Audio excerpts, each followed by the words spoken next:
podemos dizer que contra a verdade de Deus não existem argumentos. A verdade estava escancarada, não só em palavras, em poder do Espírito, mas também em sinais e milagres. E a verdade é que o judeu, que todos esses judeus que estão espalhados por todo esse mundo, né? Então, como é que uma nação pode estar espalhada, como é que Israel pode estar espalhada por todo esse mundo? Quantas sinagogas existiam, quantas facções, que nós vemos várias. Alguém diz que existia não sei se é na Judéia ou em Jerusalém, 480 sinagogas. E nós vemos aqui dos libertinos, dos da Cilícia, de Cirene e de todos os locais. Cada um provavelmente se reunia com aqueles que eram seus. Cristo nunca falou contra a sinagoga, pelo contrário, ele estava dentro de uma sinagoga e abriu lá o livro do profeta Isaías, ele leu.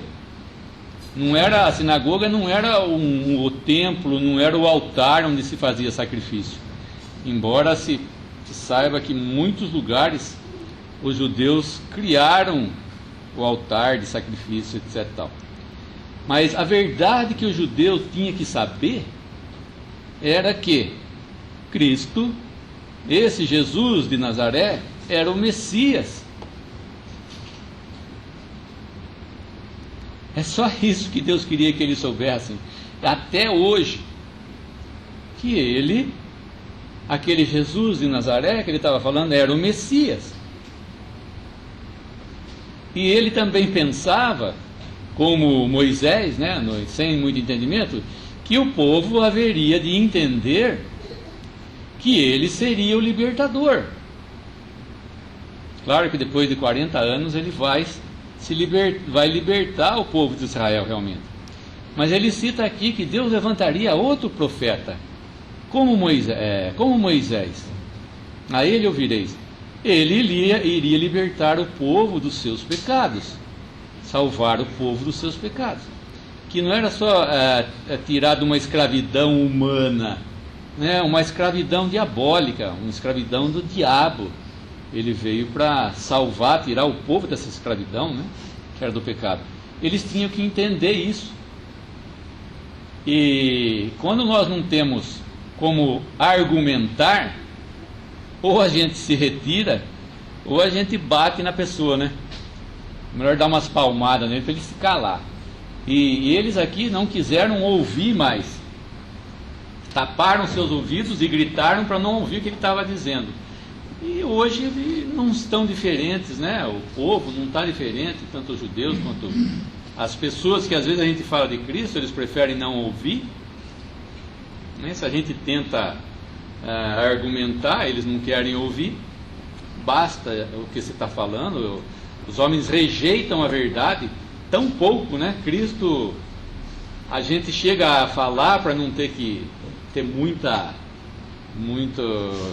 embate, falar, Cristo é seu Salvador, Cristo morreu pelos seus pecados, se você crer, você vai ser salvo.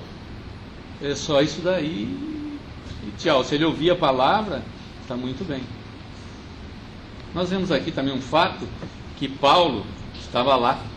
Paulo era da Cilícia, de Tarso, cidade da Cilícia. Então, obviamente, eles estavam com os seus, que eram o quê? Com os cidadãos lá da Cilícia. Então aparece Paulo aqui, então, onde os homens depositam suas vestes para que eles pudessem apedrejar. No versículo 58, que não está citando, e depositavam os seus vestidos aos pés de um mancebo chamado Saulo. Esse é Paulo, futuramente seria Paulo, seria denominado como Paulo. É interessante, nós vamos mencionar ele aqui porque a verdade, vários mistérios que estavam escondidos, ocultos em Deus, foram revelados por Paulo, por Saulo. Quem chamou Saulo para isso? Deus. O Senhor Jesus se revelou a Saulo, nós vemos no vamos ver na frente aí, quando for falar da conversão de Saulo para Paulo, que Cristo mesmo chama. Fala. Quem está falando, Senhor? Cristo, a quem tu persegues. E Paulo perseguia, ele consentia na morte desses homens. Esses cristãos, ele tinha mandado, ele perseguia ele em Deus.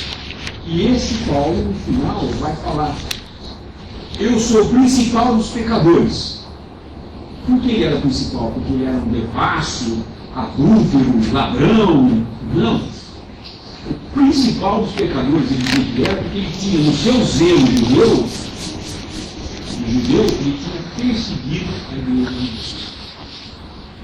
Muitas pessoas pensam e têm a ideia de que pecado é só moral.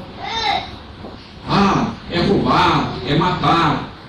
Mas o maior pecado para Deus, um dos maiores, se eu posso dizer que existe maior ou menor, mas que a gente vê claramente que Deus abomina, é a religiosidade. É o homem religioso rejeitando a Deus pelos princípios que o próprio Deus deu para eles de moralidade. Eles usam essa moralidade para rejeitar Deus. Então, o pecado moral, sim, é pecado. Mas existe o pecado eclesiástico, existe o pecado doutrinário. Que pecado quanto outro. Recentemente eu chamei a atenção de alguém para isso. Preste atenção nos evangelhos. Aquela prostituta, aqueles homens pecadores, os publicanos, o Senhor Jesus tinha contato com eles. Nós nunca vimos ele virando contra eles, dizendo alguma coisa. Antes ele olhava com amor, ele ia lá e curava, sarava. E a prostituta, por exemplo, de João 8, né, ele fala: e tu? Eu não tenho que falar. Alguém te condenou? Não. Então faz e não peques mais. Ele não tinha nada para falar contra ela. Mas quando nós vemos o Senhor Jesus cruzando com sacerdotes, com escribas, com fariseus, qual é a palavra que ele dirige a eles? Raça de víboras, sepulcros caiados. Ele é severo com eles. Por quê? Porque Deus não nos amava? Não. Porque eles representavam a casta religiosa que, com a religião, estavam rejeitando a verdadeira religião, que era Cristo. O verdadeiro Senhor ali entre eles.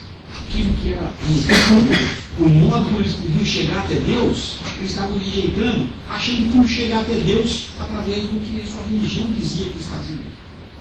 E Paulo se considera o maior dos pecadores exatamente por isso. Por quê? Porque ele perseguia a igreja de Deus. Ou seja, pensando em estar fazendo bem para Deus, ele estava fazendo, era contra Deus. O que é a religião hoje? Eles pensam que estão fazendo para Deus. Mas na realidade é justiça própria. É o homem dizendo para Deus: eu posso chegar até a tua presença pelas coisas que estou fazendo aqui. E Deus vai ter que me aceitar desse jeito. Vai ter que me aceitar porque eu fiz isso. Que, não me engano, é o pior dos pecados. Se você está fazendo isso, está que nem Paulo, você está sendo o principal dos pecadores. Não por causa de imoralidade, não de causa de coisas erradas que se possa fazer, mas exatamente por ser religioso, ter justiça própria perante Deus, e não a justiça que vem de Deus por meio do nosso Senhor Jesus Cristo, que é o que nós vemos Paulo discorrendo sobre isso em todas as suas cartas.